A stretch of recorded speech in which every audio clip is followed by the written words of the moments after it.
சொரக்காவும் எறாவும் போட்டு எப்படி செய்யுதுன்னு பார்க்கலாமா? தொக்கு செய்யலாம். அது எப்படின்னு பாருங்கள். இதை மாதிரி எறா வாங்கின்னு நல்லா சுத்தம் பண்ணிவிடுங்க.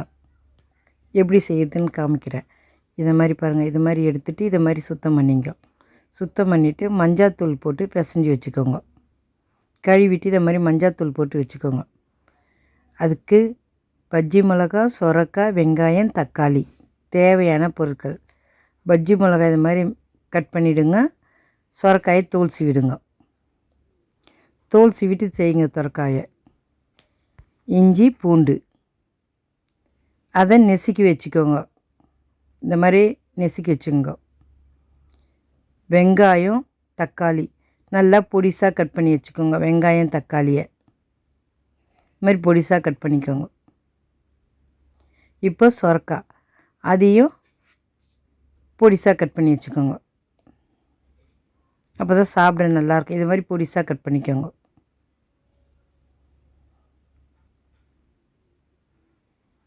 சொரக்காய் கட் பண்ணியாச்சு.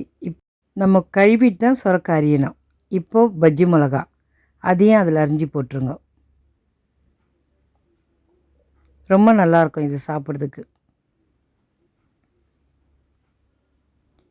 மிளகாத்தூள் கொஞ்சம் கம்மியாக போட்டுருங்க. இதில் பஜ்ஜி மிளகா அரைஞ்சியாச்சு. எல்லாத்தையும் மொத்தமாக அரிஞ்சு வச்சியாச்சு. இப்போ கறிவேப்பிலை தாளிக்கிறதுக்கு, கடுகு,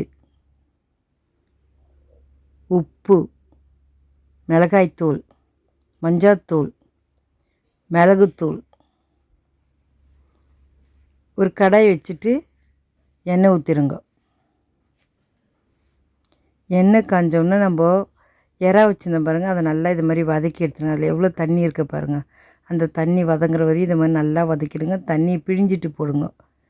பிழிஞ்சிட்டு போட்டோம் பாருங்கள் எவ்வளோ தண்ணி இருக்குது. அதை நல்லா வதக்கிடுங்க. தண்ணியோடு போட்டால் சப்புன்னு இருக்குமா, அதனால் நல்லா வதக்கிட்டு எண்ணெயில் நம்ம காயில் சேர்த்துடலாம். இப்போ எப்படி காய் தாளிக்குதுன்னு பார்க்கலாமா? ஒரு குக்கர் வச்சுருங்க. அது காஞ்ச உடனே எண்ணெய் ஊற்றிட்டு அதில் கடுகு போட்டுருங்க. கடுகு பொரிஞ்ச உடனே வெங்காயம் சேர்த்துருங்க. இப்போ வெங்காயம் நல்லா வதக்கிடுங்க. நல்லா கொஞ்சம் வதக்கிட்டு இப்போ இஞ்சி பூண்டு சேர்த்துடலாம். இஞ்சி பூண்டையும் சேர்த்து நல்லா வதக்கிடுங்க. இது மாதிரி நல்லா இஞ்சி பூண்டை வதக்கிடுங்க. இப்போ வதக்கிட்டு உப்பு போடுங்க. உப்பு சேர்த்துருங்க. உப்பு சேர்த்துட்டு வதக்கிடுங்க.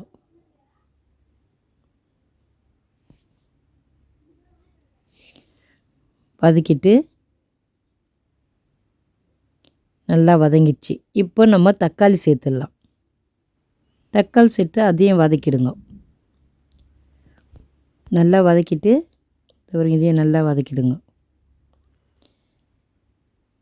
இப்போ அந்த சொரக்காய், பஜ்ஜி மிளகா ரெண்டுத்தையும் எடுத்து அதில் சேர்த்துருங்க. குக்கரில் வெங்காயம் தக்காளிலாம் வதக்கணும் பாருங்கள், அதில் சேர்த்துருங்க.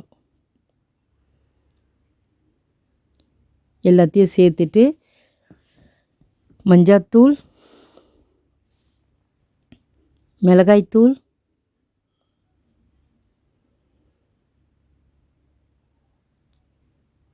மிளகுத்தூள் எல்லாத்தையும் நல்லா கலரிடுங்க. இப்போ எறா சேர்த்துருங்க. நம்ம வறுத்து வச்ச பாருங்க, அந்த எறா எடுத்து சேர்த்துருங்க.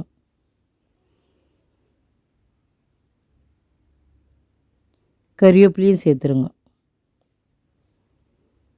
இப்போ கொஞ்சம் போல் தண்ணி ஊற்றுங்க. நிறைய ஊற்றாதீங்க, கொஞ்சமாக தண்ணி ஊற்றுங்க.